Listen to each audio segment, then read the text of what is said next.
ഇത് കൊടൈക്കനാലാണ്. കൊടൈക്കനാലിൽ നിന്ന് വത്തൽകുണ്ടിയിൽ നിന്ന് ഒരു 30 കിലോമീറ്റർ അകലെയാണ് ഈ സ്ഥലം. ഒരു ഹിൽ ഏരിയ ആണ്.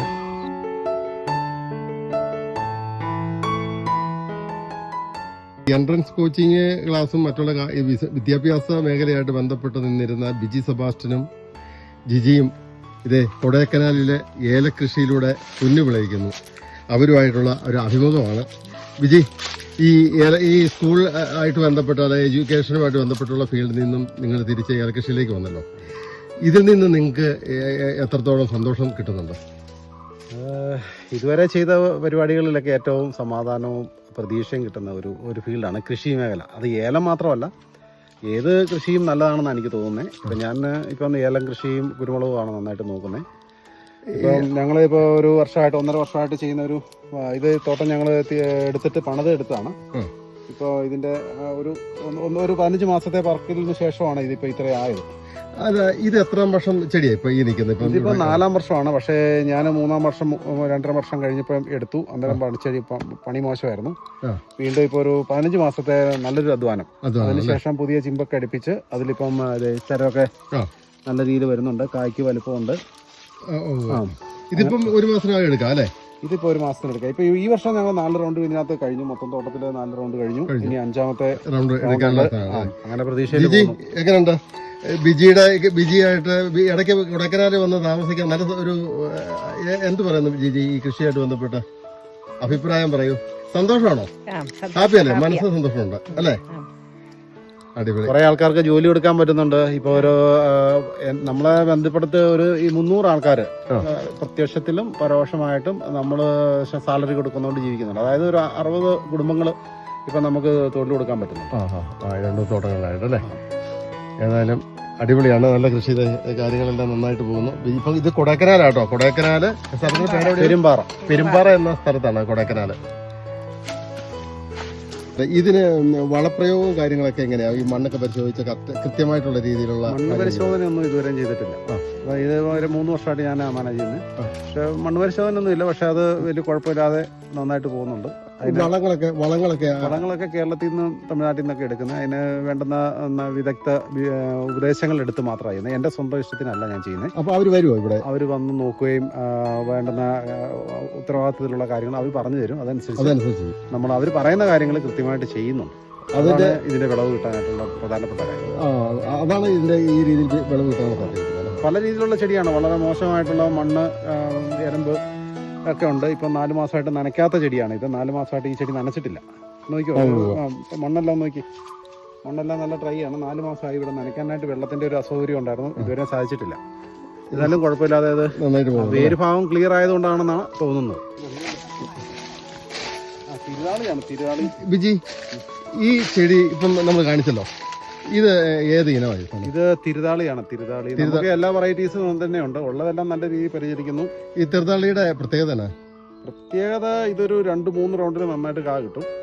പിന്നെ അഴുകല് മറ്റു കാര്യങ്ങള് ഒന്നും കുറവാണ്. പക്ഷെങ്കിൽ ഇവിടെ ഇത്തെ കാലാവസ്ഥക്ക് നമുക്ക് വർഷം മുഴുവൻ ആദായം കിട്ടുന്ന ഞെള്ളാനി തന്നെയാണ് ഏറ്റവും ബെറ്റർ. വെള്ളം കൊടുക്കുകയാണ്. ഇതൊരു വെറൈറ്റി ആയിട്ട് നമ്മൾ നോക്കുമല്ലേ? അത്യാവശ്യം ആദായമുണ്ട് അല്ലേ? ഒരിക്കലും ഞെള്ളാനിയുടെ അത്ര ആദായം വരത്തില്ല. ഇല്ലല്ലേ? പക്ഷെ ഇതിന്റെ പ്രത്യേകത ചരത്തിന് നീളമൊക്കെ ഉണ്ട്. കൊത്തകലമുണ്ട്. എല്ലാം സെയിമാണ്. നീളം ഉണ്ടോ ഒരു അത്ഭുതമല്ല. നീളം ഒരു മിനിമം നീളമാണെങ്കിൽ കൂടുതൽ കേടുവരികയായിരുന്നു. 1 മീറ്റർ ഒക്കെ ഉള്ളതാണ് ഏറ്റവും നല്ലത്. അതായത് ഒരുപാട് വളരെ നീളം കൂടുമ്പോൾ കായയുടെ വ്യത്യാസമുണ്ട്. ശരിക്കും ഒരു മിനിമം നീളത്തില് വരുന്നതാണ്. മറ്റുള്ള തിരുതാളി ഇങ്ങനെയാ വരുന്നേ. ഇങ്ങനെ വരുള്ളൂ. ഇത് ഒരു പടുതാക്കുഴി ഉണ്ടാക്കുന്ന കേട്ടോ. അപ്പം മഴവെള്ളമൊക്കെ ശേഖരിക്കാൻ വേണ്ടി ഒരു 3/4 ഇഞ്ച് വെള്ളം കിട്ടും. ഉള്ളത് സംഭരിച്ച് വെച്ചിട്ട് ഇതിലേക്ക് അടിച്ചിട്ട് ഇവിടുന്ന് നമ്മുടെ തോട്ടത്തിലേക്ക് അടിക്കും. ആവശ്യത്തിന് വെള്ളമില്ല. ശരിക്കും പറഞ്ഞാൽ വെള്ളം ആവശ്യത്തിന്റെ 30% ഉള്ളൂ. അപ്പൊ ഉള്ളത് മാക്സിമം ഉപയോഗിക്കാം. ഇത് എത്ര ലിറ്റർ ശേഖരിക്കാനുള്ള രീതിയിലാണ്? 15,000 ലിറ്ററിൽ വരുമെന്ന് തോന്നുന്നില്ല. 50,000? 15,000. നമ്മളിനി എന്തായാലും താഴെ പോകുന്ന അനുസരിച്ച് അതിന്റെ കറക്റ്റ് കണക്ക് പറയാൻ പറ്റും. മേളിലേക്കും പൊക്കാം. ഈ ചാക്കി മണ്ണ് നിറച്ചിട്ട് ഇത് മുകളിലോട്ട് അഡ്ജസ്റ്റ് ചെയ്യാം അല്ലേ? ഇവിടെ കാപ്പി, ഏലം കൊടി.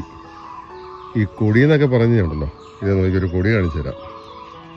അതെ, ഒരു 4 ഏണി വെച്ച് കെട്ടിയാൽ പോലും പറിക്കാൻ പറ്റാത്ത രീതിയിലുള്ള ഹൈറ്റിലാണ് കൊടി നിൽക്കുന്നത്.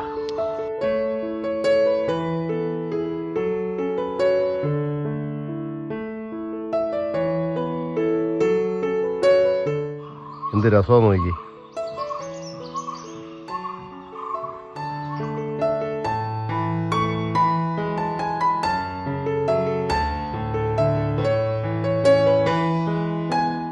ഇത് മുളക് പറിക്കുന്ന ഒരു സംഭവമാണ്. ഇതുണ്ടോ, ഒരു ഏണി ചാരി വെച്ചാക്കുന്നത് ഇത്രയാണ്.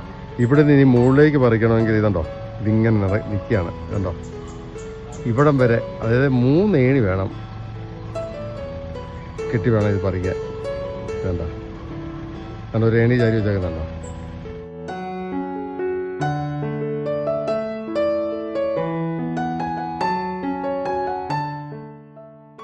നോക്കിയാണിത് ഒരു കൊടിയുടെ വലുപ്പമാണ്. കൊടി കയറി പോയേക്കുന്ന കണ്ടാ കണ്ടാ കണ്ടാ ഒരു കൊടിയുടെ വലുപ്പം അതാണ്. നോക്കണം, ഞാനിത് കണ്ടാ. എനിക്കതൊരു 5 ഏണി ഉണ്ടേ പറ്റുമെന്ന് തോന്നില്ല ഇത് പറിക്കാൻ. ഉണ്ടാ, ഇത് ഇവിടം വരെ. പിന്നെ മണ്ണിനെ നിങ്ങൾ ശരിക്കും പറയണം, മണ്ണിനെ ശരിക്കും ട്രീറ്റ് ചെയ്യുന്നത്. അതായത് ഈ വളം എന്താണ് വേണ്ടത് ഇവിടെ നിന്ന് അതിൻ്റെ ആൾക്കാർ വന്ന് പറഞ്ഞ് തന്നു കഴിയുമ്പോൾ അതനുസരിച്ച് വളം. ഒരു ഡോക്ടർ അഗ്രി ഉണ്ട്, ഒരു ഡോക്ടറുണ്ട്. അതായത് രാജേഷ് എന്ന് പറയും. രാജേഷ് അദ്ദേഹം വരും. ഒരു മാസത്തിൽ ഒന്ന് വന്ന് നോക്കി മണ്ണും പരിസരവും എല്ലാം നോക്കിയിട്ട് എന്തൊക്കെയാ വേണ്ടെന്ന് നോക്കിയിട്ട് അദ്ദേഹത്തിന്റെ നിർദ്ദേശപ്രകാരമുള്ള വർക്കുകൾ കറക്റ്റായിട്ട് ചെയ്യും. പുള്ളി ഒരു ഹെഡ് മാസ്റ്ററും അല്ല, പുള്ളി അടുത്ത വിസിറ്റിന് വരുമ്പോൾ നമ്മൾ തീർത്തില്ലെങ്കിൽ നമുക്ക് എംബോസിഷനും ഫൈനും ഉണ്ട്. അല്ല, പുള്ളി പറഞ്ഞു തരുന്നത് അതനുസരിച്ച് ചെയ്യുമ്പോൾ നമുക്ക് അതിന്റെ ഗുണമുണ്ട്. അവർ തന്നെ ഓരോ മെഡിസിൻ പറഞ്ഞു. നമ്മളല്ലെങ്കിൽ പലരോട് ചോദിച്ചും പല അറിവുകളും എടുത്ത് പല രീതി പോയതിന് ശരിയായില്ല. നമുക്കൊരു കറക്റ്റായിട്ടൊരു ചിട്ടയും ഒരാളും നിയന്ത്രിക്കാനുണ്ടായാലേ ഇത് ആൾക്കാർ ചെയ്യുമ്പോൾ അങ്ങനെ. പുള്ളി അതായത് നമ്മുടെ തോട്ടത്തിൽ ഒരു മാസം ഒരു പ്രാവശ്യം വന്ന് വിസിറ്റ് ചെയ്യും. 2 ദിവസം എല്ലാ തോട്ടത്തിൽ എല്ലാ സ്ഥലത്തും കൊണ്ട് പോയി കണ്ടിട്ട് അവർ പറയുന്ന അനുസരിച്ചുള്ള മരുന്ന് നമുക്ക് ഇഷ്ടമുള്ളിടത്ത് വാങ്ങിക്കാം. പുള്ളി കുറിച്ച് തരും. കെമിക്കല് കാര്യങ്ങളൊക്കെ പറഞ്ഞു തരും. നമ്മളത് ഇത് കാപ്പിത്തോട്ടമാണ് ശരിക്കും പറയണേ. ഇത് റോബസ്റ്റ എന്ന് പറഞ്ഞൊരു കാപ്പിയാണ്. അതിൻ്റെ ഒരു തോട്ടമാണ് ഇത്. കണ്ടോ, ഏലത്തിൻ്റെ ചുവട്ടിൽ പുതയിടാൻ വേണ്ടിയുള്ള പരിപാടിയാണ് ഇപ്പോൾ അവർ ചെയ്തുകൊണ്ടിരിക്കുന്നത്. എന്നാ ഇതെല്ലാം ചെത്തിയിട്ട് അതിൻ്റെ ചുവട്ടിൽ കൂട്ടിയിടും. ഈ വെയിലുണ്ടെങ്കിലും അത് ഒരു പരിധി വരെ അതിനെ പ്രൊട്ടക്റ്റ് ചെയ്യുന്നുള്ളതാണ് ഈ ചെടിയെ. ഇതൊക്കെ പുതയിട്ടാക്കുന്നത്.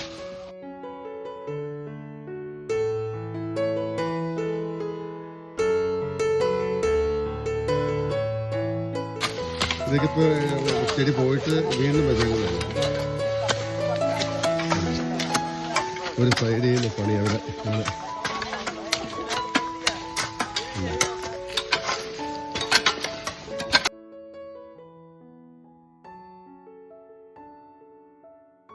ഇവരുടെ കയ്യിലിപ്പോഴും ഒരു ആയുധം പോലെ തക്കാളി ഉണ്ട്. കണ്ടോ, തക്കാളിയാണ്. ഈ തക്കാളി ഇവര് പക്ഷികളെയൊക്കെ ഏത് പിടിക്കും, മുയലോ എന്തൊക്കെ ഇട്ട് കഴിഞ്ഞാൽ ഏത് പിടിക്കാൻ വേണ്ടി വെച്ചേക്കാണ്. ആസാമീസാണ്. എല്ലാവരുടെയും കയ്യിൽ ഇതുപോലുള്ള തക്കാളീസ് ഉണ്ട്. പിള്ളേരാണ്, ജോലിക്കാരാണ്. അവർ ആഹാരം കഴിക്കാൻ കയറി. കണ്ടോ, എല്ലാവരും ആഹാരം കഴിക്കാൻ വേണ്ടി എല്ലാം റെഡിയാണ്. ഇത് നമ്മുടെ മെയിൻ സൈഡ് ചെയ്യാട്ടോ, മെയിൻ ആളാണ്. അവിടെ വരണേ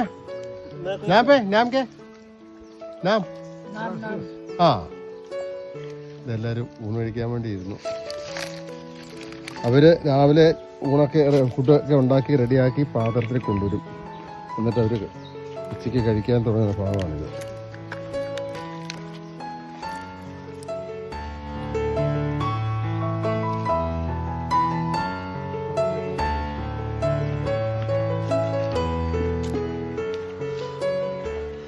ഓരോ ചെടിക്കും വെള്ളം കൊടുക്കുകയാണ്. കാരണം മഴ സ്വല്പം കുറവായതിനാൽ തോട്ടത്തിലെല്ലായിടത്തും എത്തുന്ന രീതിയിൽ ഇങ്ങനെയുള്ള ചെറിയ ചെറിയ സംവിധാനം വാൽവുണ്ട്.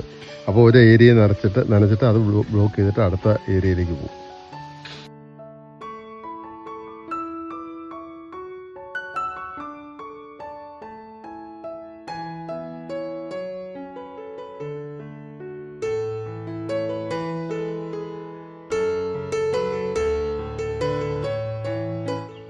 കേട്ടോ, നല്ല പച്ചപ്പ്, എന്ത് പച്ചപ്പാന്ന് നോക്കി.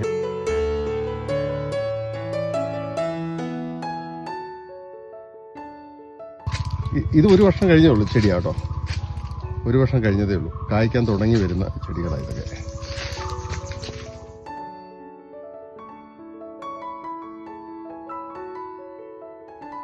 ഇപ്പോൾ ഒരു 6 മാസമായിട്ടുള്ളൂ, വെച്ചതേ ഉള്ളൂ. വെച്ച് ഒന്ന് കയറി വരുന്ന തൈകളാണ്. ഈ ഒരു സൈഡിലുള്ളത് 1 വർഷമായ തൈകൾ.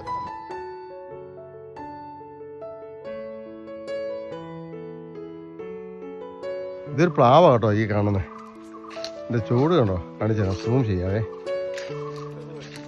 ഇത് 260 ഇഞ്ച് വണ്ണമുള്ള പ്ലാവാണ്. എനിക്കൊന്ന് ഇതൊക്കെ 100 വർഷത്തിന് മുകളിൽ പഴക്കമുണ്ടാവും. ഇത് 200 വർഷം പഴക്കമുള്ള ഒരു എസ്റ്റേറ്റ് ആണ്.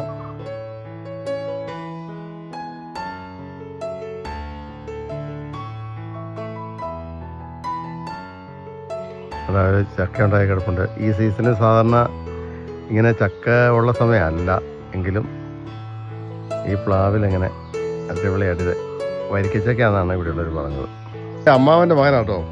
ഇവരെല്ലാം ഇവിടെ ഏലത്തോട്ടമൊക്കെ നടത്തിക്കൊണ്ടിരിക്കുന്ന ആൾക്കാരാണ്. ഇവരുടെയൊക്കെ തോട്ടമാണ്. മോനെ എങ്ങനെയുണ്ടാ ഇവിടെ? ഇവിടെ ശരിക്കും പറഞ്ഞാൽ ഒരു സീസൺ ഭയങ്കര ചക്ക ഭയങ്കരമായിട്ട് ഉണ്ടാകുന്നില്ല. ഒരു സീസണല്ല, ഫുൾ സീസൺ എപ്പോഴും ചക്ക ഉണ്ടല്ലേ? സത്യം പറഞ്ഞ ഒരു മനുഷ്യൻ ഇവിടെ 360 ദിവസം ഉണ്ടല്ലേ? ഒരു ചക്കയ്ക്ക് 10 രൂപ വെച്ച് ഇവിടെ വന്ന് കൊണ്ടുപോകുള്ളൂ. ഇവിടെ എണ്ണി മേടിക്കുക, നമ്മൾ എണ്ണി നോക്കുക, പൈസ മേടിക്കുക. അവർ ആ ഒരു ചക്ക പൂക്കുന്ന സമയത്ത് ഇപ്പൊ അവർ വന്ന് പറിച്ചോളൂ. അതായത് പിഞ്ചു എല്ലാം പറിക്കും. മൂത്തും പറയാം അങ്ങനെയൊന്നുമില്ല, മീഡിയം ടൈപ്പ്. ചെറിയ ചക്കയ്ക്കാണെങ്കിലും അതിന് ഒരു കാലത്ത് ഡിമാൻഡ് സമയത്ത് ഡിമാൻഡ്. ഇടിച്ചക്ക എന്ന് പറയുന്ന സംഭവം എപ്പോഴും ഏത് സമയം ഉണ്ടല്ലേ?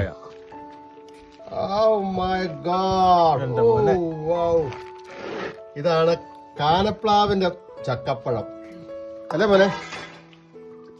ഇതല്ലേ മോനെ? എങ്ങനെ എടുത്തങ്ങ് കഴിക്കണം മോനെ.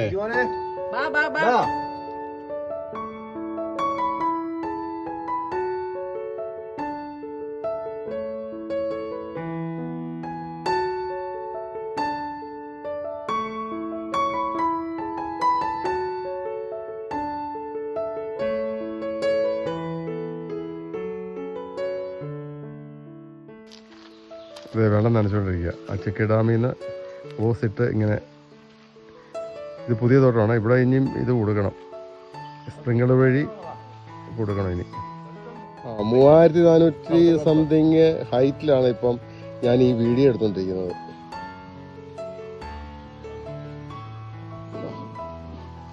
ഇതൊക്കെ ചെടി വെച്ചിട്ട് ഇങ്ങനെ തിരിച്ചുകൊണ്ടിരിക്കുക.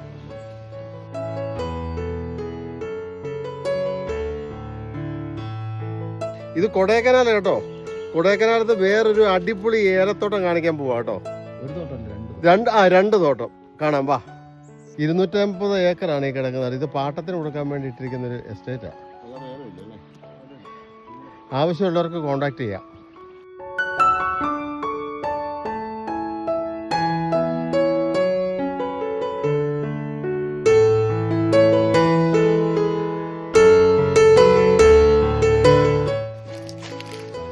ഏതൊക്കെ വിളവെടുക്കാനായിട്ടില്ല, കാഴ്ച കിടക്കാണ്. ഇനി 60 ദിവസം ആകുമ്പോൾ തന്നെ ഇതിൻ്റെ വിളവെടുക്കണം.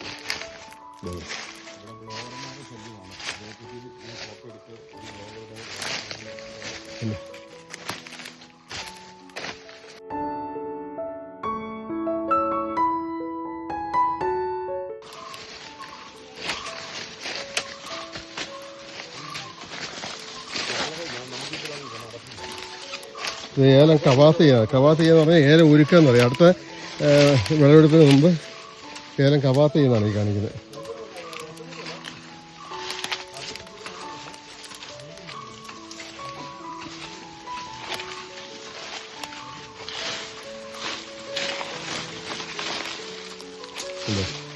ഏലം കവാസ് ചെയ്യുന്നതാണ് കേട്ടോ.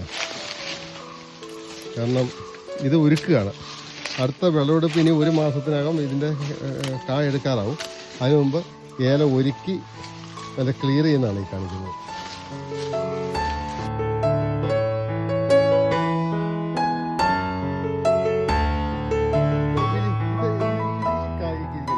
ഇത് ഇനി എത്ര നാൾ കഴിയുമ്പോൾ കറക്റ്റ് 1 മാസം കഴിയുമ്പോൾ തന്നെ വിളവെടുക്കാം. ഒരു മാസം കഴിയുമ്പോൾ വെള്ളം എടുക്കാം. അതിനുള്ള അല്ലേ? ഇതൊരു 3 വർഷമായ തരമാണ്. 3 വർഷം? 3 വർഷമായതോ? 3 വർഷമായ തരമാണ്. അതങ്ങനെ പഴയ ചരവാ. ഇതുണ്ടല്ലേ, ഇതിന്റെ ബാക്കിയെല്ലാം പോയി. ഇതിലിപ്പം ഇത് വീണ്ടും കാവ് ഒന്ന് പിടിച്ചു. ചരം നമ്മൾ കളയാമല്ലോ അല്ലേ? ചരം ഇങ്ങനെ നിൽക്കും. കിട്ടുന്ന അത്രയും നാൾ എടുക്കും. ഇതൊക്കെ കഴിഞ്ഞ വർഷത്തെയാണ്. അതല്ലേ? ഇതെല്ലാം കായുണ്ട്, നല്ല പിടുത്തമുണ്ട്. ഇതൊക്കെ ഈ വർഷം പുതിയതായിട്ട് വന്നേക്കുന്നത്. പുതിയതല്ലേ? ഇതൊക്കെ ഫ്രഷ് ചരവാണ്. നമുക്ക് കൂടുതലും പഴഞ്ചരത്തേലാണ് കഴിഞ്ഞ വർഷം കായ. പുതിയതൊക്കെ അടിച്ചു വരുന്നേ. ഇതിൻ്റെ അകത്ത് കാ മാത്രമേ എടുക്കുള്ളൂ അല്ലേ? ചരം അങ്ങനെ നിൽക്കും. ചര അങ്ങനത്തെ അവസ്ഥയിൽ തുടർച്ചയായിട്ട് ഒരു പ്രാവശ്യം കായ എടുത്ത് മുമ്പ് 2 പൂവ് ഉണ്ടാവും, അത് കായാവും. അതങ്ങനെ അതിന് മുമ്പത്തെ 2 കായ എടുക്കും, വീണ്ടും 2 പൂവ് ഉണ്ടാവും. അതുപോലെ വേറെ ചരം അടിക്കുകയും ചെയ്യും. കാ മാത്രം നമ്മൾ പിഴുതെടുക്കും.